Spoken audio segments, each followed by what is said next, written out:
I got sent the script a little while ago, and I mean, I was already in because it was Robert. And when he told me that he'd written the character with me in mind, I was just so overwhelmed and humbled and just wanted to go on another adventure with him. And what an adventure it is.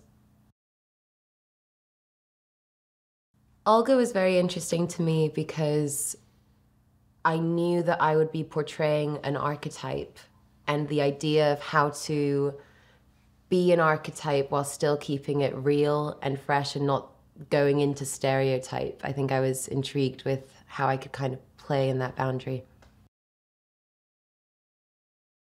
When we meet Olga, Olga is just hanging out in her village. She's having a good time, living a good life.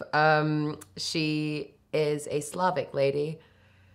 But you don't get to see a lot of that. I think we're very quickly on the adventure, but something that I really love about her is her connection to the spiritual world and to nature. She really feels a sense of safety in her belief in fate.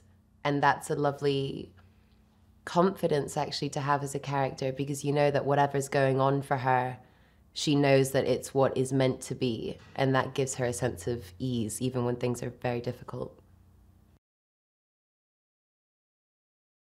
One of the things that excites me most about this film is the long takes that we're getting to do, because that as a performer is so wonderful. You know, you're not getting stopped every 2 seconds. You get to actually be in the scene, be in the moment, and let it play all the way out. I think Amleth and Olga are drawn together by fate. I think she really believes that. I think when she was little, there was kind of this idea that she had to wait for her destiny to come to her, because she knew that there was going to be a destiny in that sense. And I think when she recognizes Amleth, she's still in her current situation, so she doesn't like him very much, and she finds it ridiculous that this man is willingly wanting to be a slave, willingly want to join in on this horror. But she can't help herself in helping him. It's a natural instinct that she has. In Amleth, she sees somebody with their own destiny. I think she's destiny, encouraged. It's like, it's almost as if she can see this tapestry being woven of the story that she has a part to play in. And when she meets Amleth, she goes, ah, you're the other part of the story. Alex is so incredible to watch because he's a fantastic leader, like a truly fantastic leader. No matter how many times you make him wrestle the strongest man in the world, he's just still smiling and still has this energy about him. It's very inspiring to see. It's been so wonderful to work with Robert again.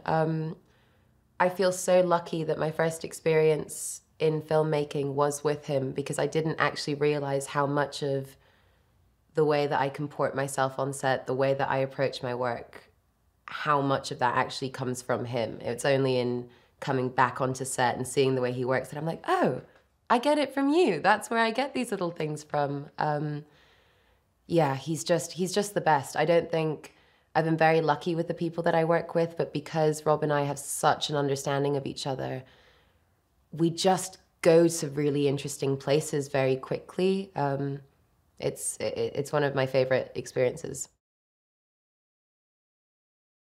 The authenticity of the project is something that's very key to the way that Rob works, and it makes everything so much easier because, you put on your costume and then you walk into the world and you're there. Like, there's no imagination necessarily needed in order to get yourself to this place.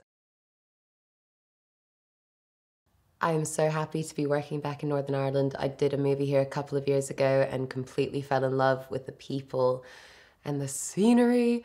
I'm a big nature lover, so being on the side of a mountain overlooking incredible views and that being what you're looking at when someone's setting up the next shot, that's my happy place. So yeah, some truly extraordinary sights have been seen, but I'm not good at taking photographs, and I should be. I just want to drink it all in with my eyes. But no, we've been so lucky. It really makes it magical. Oh, how would I describe the Northman? It's brutal. It's fantastical. It's epic. And it's really callously beautiful. Like, it's so beautiful but raw and Oh, yeah, it's a very visceral experience, I think.